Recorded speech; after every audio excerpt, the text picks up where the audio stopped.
Hi folks, it's Lilia here. I'm going to record this video at a very slow speed. So if you're an advanced level learner, this video might bore you off.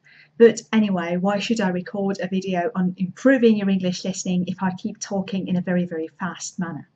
So today we're going to address this problem, and we are going to call it a problem because to a learner this might sound like a problem that many language learners face. And this is the problem of listening. So think about this. You've been learning English for quite a long time. You've done quite a lot of units in exercise books, in grammar books, vocabulary books. And when you're looking at a screen of your computer and you see a video and you see a person speaking, you don't understand them. But the moment you switch on the subtitles, you turn into the best listener in the world. Has it ever happened to you? So when you see the subtitles, when you see the exact words written on the screen, it all gets very clear to you immediately. So you don't have to worry about understanding the speaker. So this is something we're going to talk about today. I want to share some reasons with you why you might be finding listening so challenging. And I'm going to try and do that in a slower tone, in a slower type of language, because again, I really want to get my message across to you. I want you to understand it. And if you understand it, the sooner the better. You will be able to get over it, to get past it, and start, moving along to becoming a better listener. By the way, if you're watching this video and you find it hard to understand, try using it not as a language practice, but as a recommendation type of video. So I'd recommend you would click on the subtitles button and try to grasp the message of this video rather than just try and improve your English. All right. So here comes reason number one. And I think you might have actually expected me to say this. You don't listen enough. You do the exercises. You may even study vocabulary. You take part in a speaking club. But if you don't do any of that extensive listening, when you have some free time, you'll find it very difficult to orientate yourself in a situation which requires quite a lot of listening. Here comes reason number two. You don't listen to the right level of speakers. And this is a double-edged sword, really. On the one hand, you could listen to speakers whose level is way too high for you to understand. If you started learning language as an adult, you might find it very difficult to process very heavy linguistic load in your head.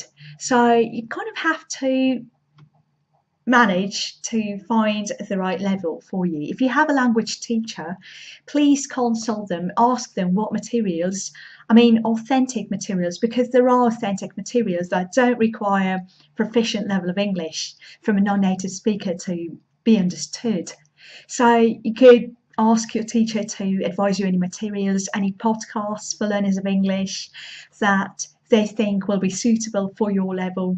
6 Minute English by the BBC, 6 Minute Vocabulary, Luke's English podcast, which I can't recommend enough. I do love these podcasts and they're so great. And depending on your level, you could really hit the right podcast that you will benefit from. Now, on the other hand, it's very important that the level of listening you choose is not too easy, because if you can understand every single word, you can only absorb the rhythm and the intonation of English, but you won't be able to move on with your listening. So it's very important that the materials you choose to listen to are a little bit higher than your current level of English. In that way, you will be progressing with your English. So keep an eye on that. Okay, so here's reason number three. You might be trying to understand every single word as you're listening. And this is very hard to do. English is a language where we tend to link everything So we tend to link the words to each other, so we tend to make very weird, as it may sound, transitions from one word to another when we speak fast. And I acknowledge the fact it might be difficult for a learner to understand that. So what I want you to do is just try to listen for the message of the video. For example, when listening to this video, try singling out the idea of the video, right? If you don't understand every single word, you don't necessarily have to go back, because this is something that is very far from the real life. You won't actually have this opportunity to ask the speaker, oh, sorry, could you rewind your speech a little bit so I can listen to that again? Obviously, you can ask them to repeat, but not always do you have this opportunity to do so. So try listening for the idea, and don't get depressed if you can't understand every single word of what that speaker is actually saying. All right, so here's the next reason number 4. You only listen to one accent. If you expose yourself to one particular accent, be it the accent of your teacher or one YouTuber or your husband or your wife, if they come from another country where people don't speak your language, you're really cutting off all the variety of other accents. And that might result in lowered understanding of English. So as you may know, English is a language widely spoken around the world, and it doesn't only consist of one single accent. It actually consists of many, many, many accents.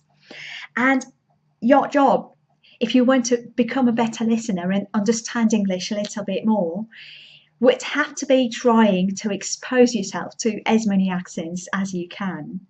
I know that certain students want to develop a British accent or an American accent, or they might be in love with a Scottish accent, so they will only try exposing themselves to that particular type of accent. And this is really cool, pronunciation-wise, but if you do really want to become a successful understander, right? If you do want to be a successful listener, it's very important that you're able to understand different people, different English speakers around the world. Isn't that the thing that makes English so great? You know, we can communicate our message to anybody who can speak English, right? And to get the message, we need to understand a little bit of English. And to understand that English, we need to practice, because we never know what accent the other person who we're talking to will have, right? So this is very important. Try listening to a variety of accents, to a range of accents, different accents, as many as you can. And if we're talking about listening materials, it's very important that you do try to include non-course book English into your listening routine. You could listen in the background, that's great. But it's very important that you do not stick to your course book all the time. The truth is that course writers and course book writers tend to simplify the linguistic output in their audio files. So if you're doing a pre-intermediate course, or if you're doing an intermediate course, they might present you with a lovely level of audio materials, but people just don't necessarily will speak like that in the real world.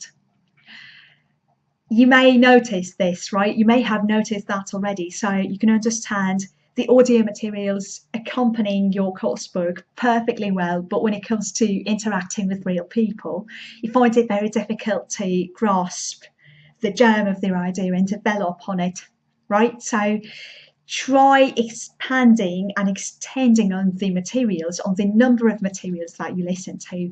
Again, you may want to approach your teacher and ask your teacher to suggest anything that they think will be of interest to you in terms of listening, so you could improve on your listening, and you don't only stick to the crystal clear quality of textbook recordings.